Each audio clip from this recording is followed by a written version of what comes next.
Hello, folks. It's Barry Lewis Green here, aka Tug, the Unity guy with Evan Gage, but that's not that. I'm wearing this time. I don't know why I spoke like Grover just then, but I did. Um, this is Caps Caring Coffees, where we get to talk once a month with a fellow Caps member about self-care. Now, Mm. I'm just saying to our wonderful guest today, this is the first time we've had a one-on-one conversation. So, first of all, Sarah McVanel. Yes, Correct? Not the correct. pronunciation. Yes, Um, how are you doing? I am amazing. Yes, and I You hear are. you are fair to middling. Is that what you Fair to say? middling. Mm, Fair to middling, which I've just learned is East Coast for come see, come saw. yeah, yeah. It's like it's Midland, so Middlin, I think is a spelling. So Midland. I'm in the middle there, you know? Yes. So for people who will be watching, uh who may not know who you are, or as we'd say here, who you is. Who you is. Um, which is probably nobody, right? But tell us a little bit about Sarah and her work. hmm Who I is? Yeah, who he Who I is. is. I'm Canada's recognition expert. I have the privilege of being able to help organizations value their people more so that they are more connected, they feel a greater sense of contribution, they work more safely, and hopefully we can keep people. Yeah. And where I love to really do that is in my family. So I am lucky enough to almost have launched two really great humans. They still are living in my basement. So it's not happened yet. One day they will be loose in the world. So I'm a mom of Justin, who's 22, and my daughter's 20. And I'm still raising my 57-year-old husband. But that's going pretty well, I have to say. Yeah, I that's a slower I feel like any process. day now he's gonna be ready to launch. Yeah. Yeah. I love this notion of setting sail is it's a beautiful thing. Um, hmm so let's dig a little bit into self-care. You know, hmm you're the chief recognition officer. I'm a big believer in recognition. hmm I've certainly worked and lived in some organizations where they did it really well, and I've hmm worked in places they didn't. Yeah. Um, but how do you take care of yourself in the process of doing that noble, cool work that you're doing out there? Mm-hmm. Honestly, a big part of it is I need to keep reminding myself of what I preach. So Mm, I need to read the cards. I need to, if somebody gives me a compliment, I need to look them in the eye. I need to feel it. I need to absorb it. I need to mm, not be evaluating. Is this person just trying to be nice? Do they really mean it? Do I feel like I deserve it? No, it's a gift that they're giving you. Take it. yeah, It doesn't have a gift receipt. So yeah. that honestly, that is probably one of the most important things I need to do because when I can receive the acknowledgement and then Mhm. give it, it feels like it's a reminder of worthiness Yep, and purpose. And let's face it, when we speakers are doing this because of a place of purpose and worthiness, we enjoy the work. It is absolutely. not easy. We are business people. We are traveling all the time. We put our health and well-being physically next, like back burner to be able to do this work. Yeah. I feel like if we are able to feel and accept people's acknowledgments about the impact we make, then I think that's one of the most important insulators against burnout and compassion fatigue that we can experience. So I'm going to play the role of reporter and ask a follow-up question with that. Ooh, okay. Um, I hear you loud and clear, and I've always, believed in that, but I, s- I often struggle with, the notion of, oh, he's nothing, he should talk to somebody who knows me, That's a natural thing. We don't have time, but I could share a really funny story about how I preached to a class that very point, and then later that evening I was at karaoke. I guess I'm kind of sharing the story now. Yeah, I want to hear it. But Yeah. I ended up at the evening singing a song karaoke, and this student who had been in my class that day who had just been preached to on this he stopped and said, "Hey," and I didn't know she was there. She said, "You rock." And I just said, "No, I just like singing." And she said, "Say thank you," you know. But here's my question to you, as Mhm. Chief Recognition Officer. Any tips or ideas on how we fight that immediate reaction to play the humble card where, what are your Yes. thoughts with regards to how we get better at that? I love that follow-up question, reporter. To simply say thank you. Thank you. Because it's real, you're thanking them and you're receiving it for them. So you don't want to do all that important work, do all the planning, customization, showed up early, you did your AV check, you rocked it on the stage, you came off, you spent the time with people, only for all of that work to be undone by not hearing and making that person feel important, by you receiving what they feel is important for you to know. Because Yeah, we've all had those moments where somebody said, "Thank you so much for that. I need you to know that, that story that you shared with me made me think of my mom or my dad or my child, and this is what I'm going to do next, and this is what I realize about myself." That is such a gift. And I know we all know that, but they're telling you for them.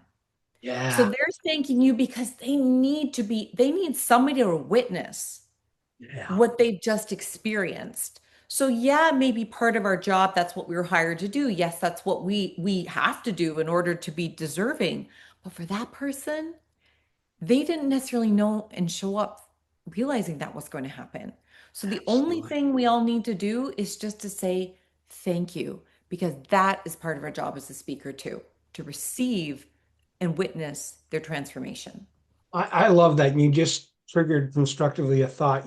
Most of us grew up with the notion of it's better to give than to receive.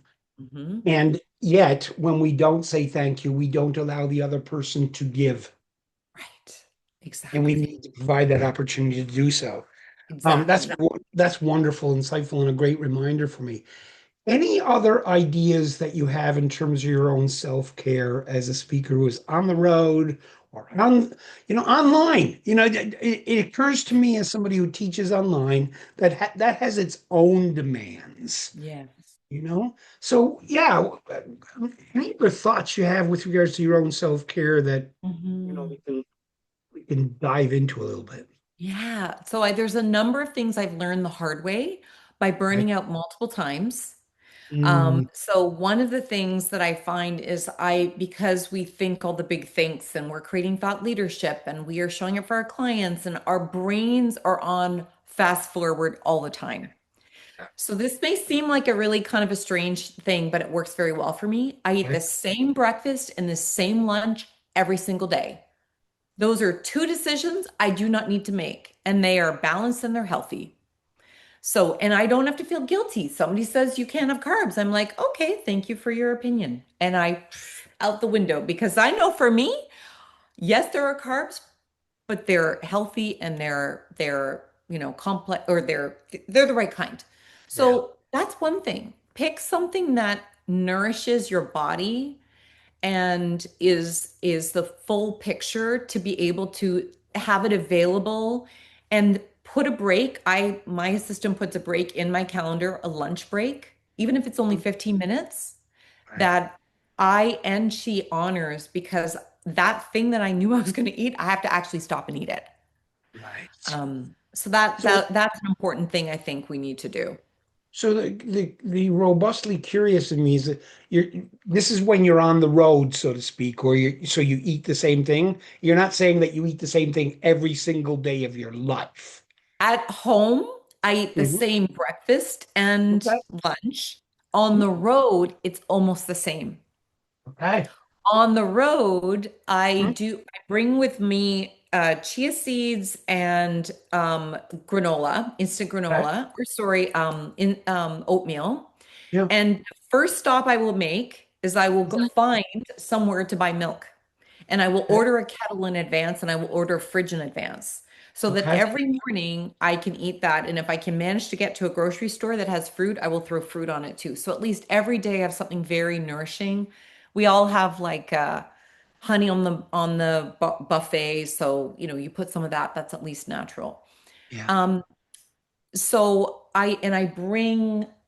Actually, Natalie does a great job of this, brings healthy food with her on the road. We Mhm. make homemade granola in my house. I freeze, you do the freeze thing where Yeah. you pull out all the air, and I bring it with me on the road. Wow. So if I'm going to multiple locations, then I will bring Mhm. multiple of those packages with me because then I know it's healthy, it's pure, it's got protein in it, it's got the right kind Yeah. of carbs in it, it's got dried fruit in it. So I actually have a very, and then all I have to do is find somewhere to get fruit and yogurt and milk, and then I I, can eat almost the same thing. I I love that. prioritize finding that so that I always have my caffeine and my breakfast before I do anything else. Yeah.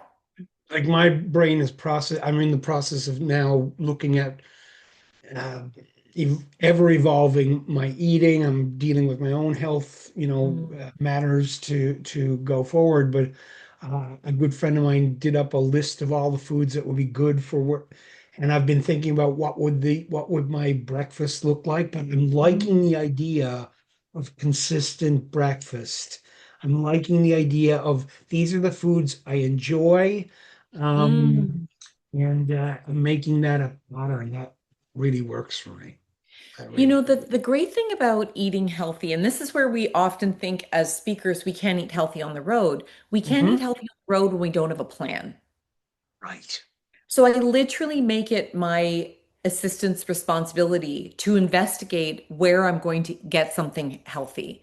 So if Yes. I'm in a downtown location, it may be walking across the street to the market because there just happens to be a market and I arrive on a Saturday and it's on a Saturday. Yeah. Or when I was in Ottawa last week, there was a food basics. So great. My food was very basic, but that's Yeah. fine because blackberries are blackberries no matter where they're from, right? Um, Absolutely. Other times it's harder to get there, but I have Mhm. made Uber drivers stop and say, I will tip you well. I need to stop in here and get Wow. some food. But so you prioritize because that is the most important thing. You're protecting your engine.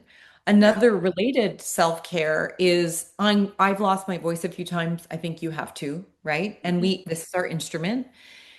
So I bring throat coat tea and I find a place where there's honey. The buffet, maybe it's in the store. I might bring it with me because if I am obsessive about taking my vitamin C, staying away from people with colds before a multi-week speaking events because you need your instrument and you don't want to strain it. But again, that's part of the plan. If you plan, and I always have my speaking kit. I'm sure many people do this. I pack the same things. I come home, take out the old stuff, replenish things, put it together. Part of the putting it back together is the tea, the honey, the granola, all the things that I eat with me on the road, that I pack right away. And and that's because I don't want to have to forget about it and then go, shoot, what am I going to do for breakfast? Yep. Yep. Hmm. This makes total sense to me. I mean, I am somebody who loves variety and spontaneity, but I'm also somebody who I find it appealing to think this is my food, this is what I eat. And it's, become ever more, I'm becoming ever more aware of how important it is to identify what foods are friendly for Yes. this Yeah. unit.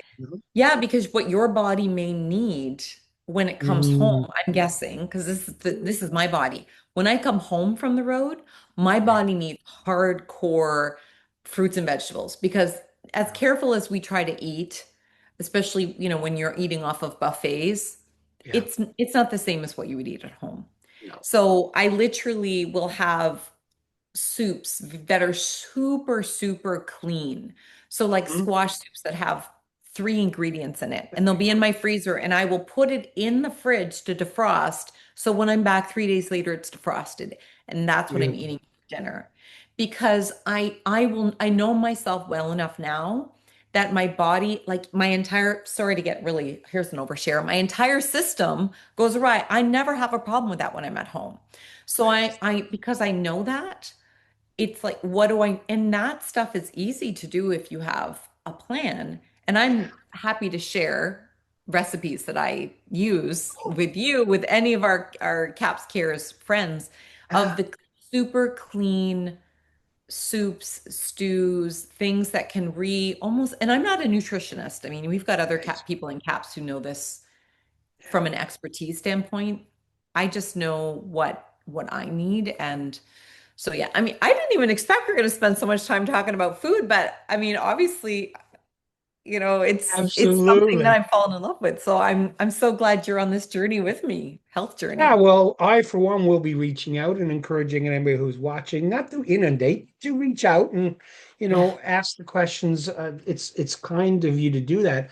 Let's put a bit of a bow on this conversation. Hmm. And in so doing, what I typically ask those who I'm having conversation with is that, is there a thought that you either want to double down on that we've already talked about, what you think is so important? I'm going to hit the hammer on this one. Or is Hmm. there a thought that we haven't captured in this conversation with respect to self-care? So a final thought, and I'll share, my own takeaways from this conversation as well. Do you have a final Okay. thought? Yes. Final thought is sleep is the most important thing you need. All of us need. Literally, Yeah. not having sleep, as we all know, is a form of torture. So let's not torture ourselves. And if you don't sleep on airplanes, no problem. Travel at a time frame where you can get sleep. Go to bed early. Bring your heated eye mask if that's what you use at home. If you travel, if Mhm. you need a certain type of pillow, bring it with you on the road. I literally carry high thread count pillowcases that are super bright orange, so I don't forget them. And I put them because if my face sits against something that's scratchy and I'm not sure if it's clean, I mean, Mhm. you have to. Yeah. So if I don't sleep, I can't function and I can't do a good job. And our bodies need to sleep. So get to bed earlier, Yeah. make your travel plans according to your sleep. Bring whatever you need to bring, including having a white noise maker. Bring Yeah. an eye mask. It is worth the luggage space. And be go to bed earlier than you think you need to. Mhm. And if you need to bypass something like an evening out with to socialize, whatever, drink Yeah. less wine, less Yeah. beer, so your body can stay asleep. Sleep hygiene, friends. It is so important. So important. I'm so glad you brought that up. I love that notion. 10 years ago, this past August, I had my relatively minor stroke, and I learned so much about the importance of sleep then. But I also had done some of my own research as an amateur and found Mhm. 6 things that I'm only now getting to using. And I don't use these as anything in workshops. I just need to go back to that wisdom. And it spelled the Okay. word slower. Okay. So the S was sleep, the L was laughter, Mm. the O was oxygen, the W was water, the E was exercise, and the R was real food. Yeah. And you're triggering in the best of ways me to double down on going back to that wisdom. I get good sleep, but there's a number of factors on that list that yeah, I need to get better at. Um, Well, and two of them you can combine together, the oxygen and the exercise. yep. All even if you're in a busy city, walk for Yep. 5 minutes. And you Yeah. can if you can walk fast, great. It gives you Yeah. the oxygen and motion is lotion. So Ooh, if we've been on an airplane, we're pretty stiff. We gotta get that body moving. And it only has to be 5 minutes. It doesn't need to be in a gym. I hate the gym. I don't know about you. The last place I want to be when I'm on the road is in a smelly gym. Other people love it. Great. I don't want to, I, but I'd love to go for a walk. yeah, no, I hear you.